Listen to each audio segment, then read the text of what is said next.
ladies and gentlemen, with the holiday uniforms back into the shop, I wanted to rank all of them. So I put together the list of just the holiday uniforms. Then I realized there's only 10 of them, which is a lot. And it's what actually started the seasonal uniforms was the holiday ones originally back in, I think, 2019 with Lady Deadpool and Gwenpool, like Christmas.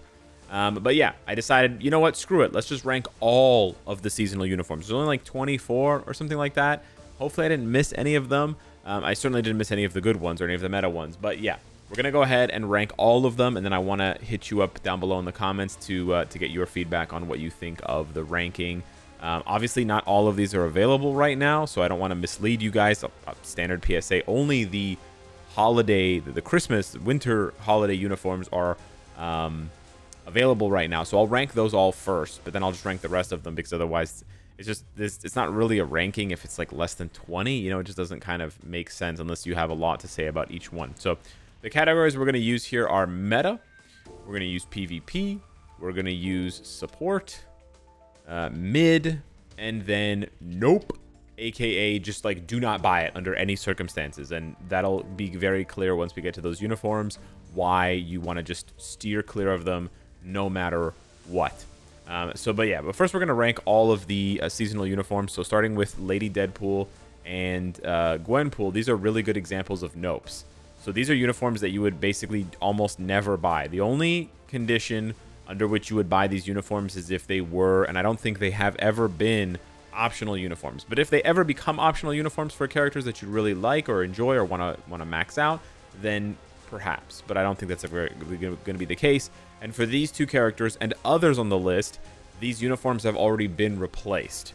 Now, unfortunately, for both of these characters, they've only been replaced with more seasonal uniforms, which we'll get to later, which sucks. But yeah, that's kind of the way it is. Luckily, some of these characters get replacement uniforms that aren't seasonal. Unfortunately, others do not. They get trapped in the seasonal cycle. So yeah, but for these two, they're just hard skip all the time. And then we come to the year after that, which is actually the only one that I boycotted, and so I don't have the token from it. Awkward sauce. But that is White Fox and Groot. So Groot actually was lucky enough to get a new uniform that is not paywall. So he was able to escape, so not that it's paywall, but full cost seasonal. He was able to escape the seasonal curse, thankfully. Although his new uniform is not very good, but it's still miles better than this Christmas one, despite it being very cute. White Fox is insane, god tier support, but she still is a very good support with her non-seasonal uniform. So this is a character that you don't need to get baited hard. Like, she is a support character, but I don't put her at like, she won't be at the front for long, okay? Because there are other characters that are only supports or only relevant supports with their seasonal uniforms, whereas White Fox has a base uniform, like a base kit that has good buffs as a support, and then she also has a non-seasonal uniform that has good supports as well. And then the next year for the seasonals, for Christmas, for the holidays, we got Kingpin and Black Cat. So I think Black Cat actually is a better support, a more valuable support than White Fox. Again, for the simple reason that without her uniform, Black Cat is useless as a support. So it's all there in that one kit. She doesn't have a backup uniform that has support buffs. She just has the artifact. As for Kingpin, normally I would put him in the mid category, but I'm actually going to put him in Nope. And you're probably thinking, well, he doesn't have a new uniform, Alex. Why are you doing that? Because the Echo show is coming out next year. And I'm just going to take a 50-50 speculation that he could be getting a uniform in a tier 4 for that, for the Echo show. There's very little MCU content next year. Very little. There's like some TV shows, and then there's Deadpool 3, and that's it. So it's very possible the devs want to capitalize on every single piece of MCU content, and they haven't missed a show yet. They even did What If Season 2, as bad as that ended up, but I could absolutely see them doing Echo. And they've already started advertising for the show, so it seems like it's kind of a big deal to them. So that's why I would say pretty strongly to skip this uniform. I mean, it's not meta by any means, but some people might want to get it just because it's Kingpin's best uniform. I would recommend not. I can absolutely see the possibility of Kingpin escaping the seasonal curse and getting a regular uniform. Okay? And then we come to last year. So last year's seasonal uniforms, you have Magneto here in meta, absolutely. And then you have Magic in PvP. This is kind of a soft ranking here. She isn't very good for PvP. She's kind of mid. So we'll put her in mid for now. We might move her back to PvP.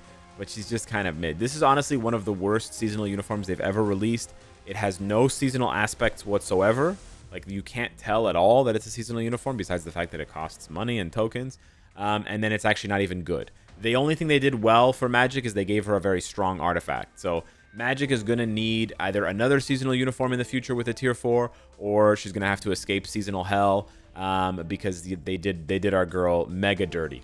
And then we come to the two latest here, Rogue and Coulson, the one that obviously everyone wants to see. I think Rogue is a shoo-in for meta, and I think Coulson is a great support. I think he's very similar in a lot of ways to White Fox, where he's actually still a good support with his old uniforms. So this is not like a pressure must-buy situation, but I do think his new uniform is a little bit better than his old uniforms.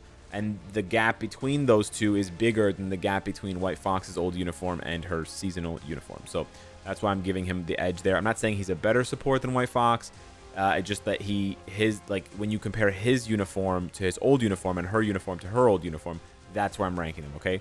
If I was ranking them in terms of value, yes, White Fox is first, then Black Cat, then Coulson, okay? Just to be clear here, White Fox has the most value, especially when you synergize her with another seasonal uniform. Luna Snow. So yeah, so that does it for the winter ones that are available right now. And so this is what I thought. Okay, I'm going to make this video. It's going to be like 5 minutes long, and it's going to look like this. There's 2 good uniforms, Rogue and Magneto. Surprise, surprise, they're from the X-Men Epic Quest. Surprise, surprise, they're mutants. And then everybody else is either a support or they're trash. Literally half of the uniforms on this list are arguably trash. That's pretty crazy. It's essentially saying there's a 50-50 that seasonal uniforms are going to be bad. And you're going to probably say to yourself, well, Alex, but the seasonal uniforms are old. Like you said, this started in 2019. So, of course, these uniforms would be bad 4 years later. Yes, but then you realize that this uniform is from this year. This uniform is from last year. These are not old uniforms. They've been screwing up. They don't have a great track record with this. So you got to be careful when you're buying the seasonal uniforms. But that's why I also wanted to expand this video to include all of the seasonal uniforms, because I think this nuanced conversation is worth having with all of them, so that when April Fool's comes around, when summer comes around, when Halloween comes around, you can refer back to this video and be like, oh yeah, Alex, you said this and this and this, or you know, the people in the comment section said this and this and that. So that's what we're gonna do here. So anyways, moving back here to other seasonal uniforms, we're gonna go ahead and pick up from where I think we left off chronologically with Enchantress, excuse me, and Cable.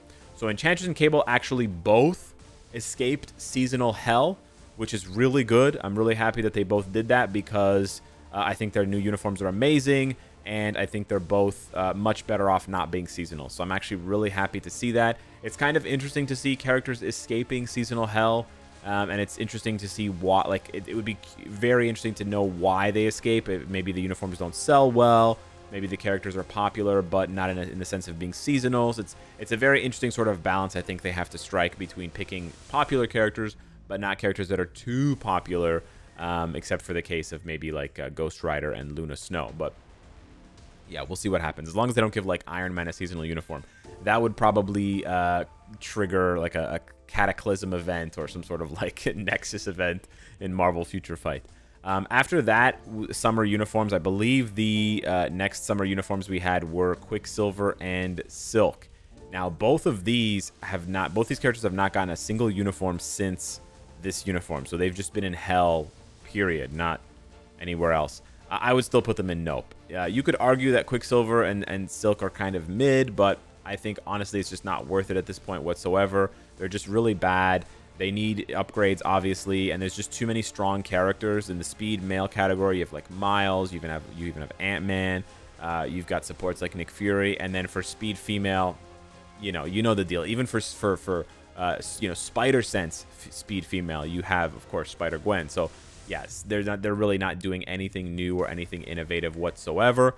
The next year's summer uniforms, we had Iceman and Storm. I would say Storm is, you could argue that she is still meta. She's also a support, and a lot of people forget about this. This uniform is a support uniform, and it actually is a better elemental support uniform than Ancient One. It doesn't have Ignore, Dodge, or anything else, but it has 55% increase elemental damage. That's very, very high, and it's actually the highest in the game for any one single character, minus leaderships, of course, with specific elements.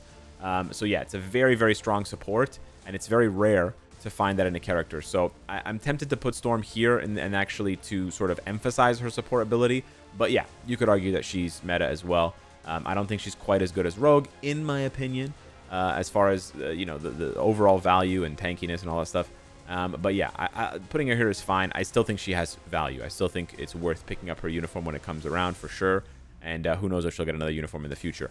As for Iceman, he's mid. He's just exceedingly mid. And again, a lot of people would say, just put him in the nope category. Then you just basically put everybody in the nope category, by the way. But no, I think he's mid. He's useful for some Shadowland stages. He's fun to play. He's got gorgeous animations. Definitely feels like a summertime uniform. But yeah, unfortunately, just a very aggressively mid character. Then we have the Halloween uniforms. This is just 2 years now that we've had Halloween uniforms. Actually, we should finish off with the summer ones. Excuse me. For the latest summer ones, we had, of course, Luna and Mysterio. Luna is insanely meta, probably the most meta character in the game. So unfortunately, if you skip that one or if you've missed it, yeah, it's going to be tough for next year, but you should try to get it. And then Mysterio, I said this before in Coulson's video, but I think Mysterio is about as valuable as Coulson, so we'll put him there in the support category, but he's a fantastic support. And he's also like a pretty solid standalone character. He does good damage, easy to play, fun to play, good animations, all that kind of stuff there.